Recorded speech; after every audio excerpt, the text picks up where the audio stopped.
Interest, yeah. How are these kids who are supposed to be moving the economy, buying houses, getting loans, getting mortgages, how are they supposed to live? They're going to be wind up in a box because they can't afford that. All right, I got that. I'm glad you asked this question because it comes up all the time, and it hadn't come up yet today. So at this meeting, thank you.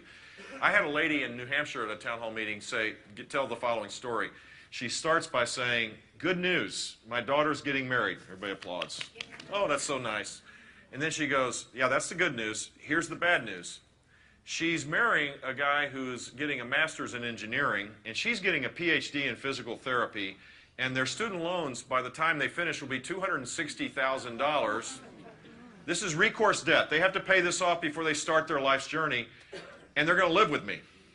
That was the real bad news. I think she was implying she was worried about the debt, but she was more worried that they were going to be probably in this lady's basement or something. So, and that's happening all over now, that people can't break out. They can't start their life because they have student loans. So what should we do?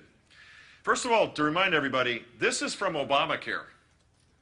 This was nationalized. This was a privately run system with a federal guarantee. Now it's run by the Treasury or the Department of Education.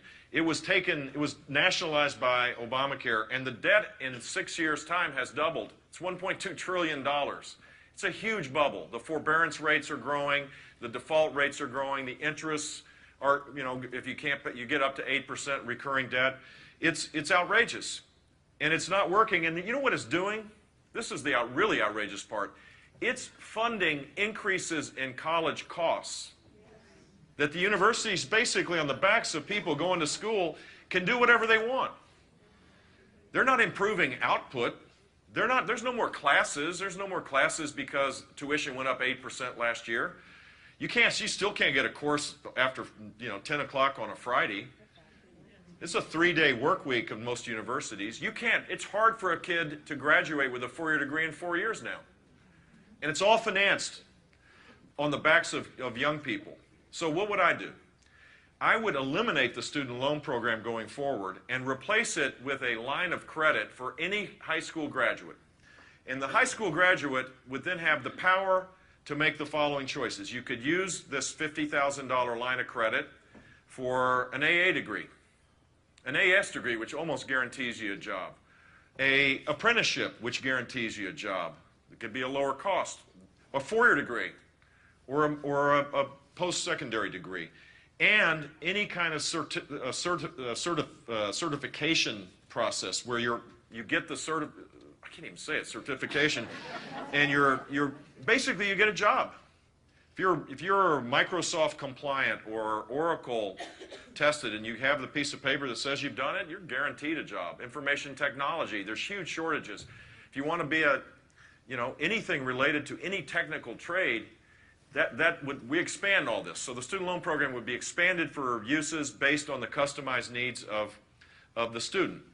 And for every $10,000 you would take down, you would pay it back 1% of your future income for 25 years. If you paid it back faster, the obligation would end quicker. But think how this works. No recourse debt, so you don't have that burden. No interest rate. You're not 8% interest compounding. If you don't make any money, you don't pay. If you make more money, you pay more.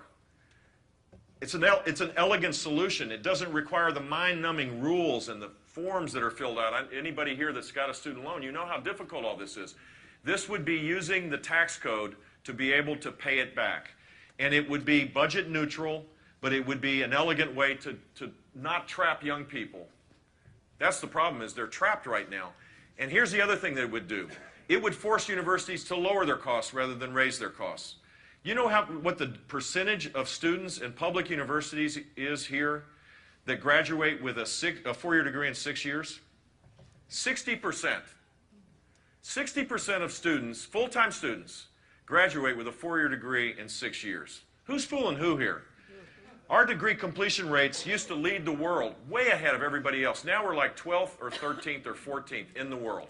People have leapfrogged over us. Florida has the lowest tuition in the United States, at least what they did when I left, because we made this a high priority. In Florida, If you're a University of Florida entering freshman, you don't pay tuition because our lottery pays for it. Because you got a GPA of X and an SAT score of Y, it's merit-based, and it works. It's the best deal that these kids will ever get from their government, I can promise you that. And that's what we need to do, is to create more creative ways to make sure people access the education that best meets their needs and lower the higher education costs rather than raise it. Thank you for asking the question. God bless you all. I got to go. Thank you.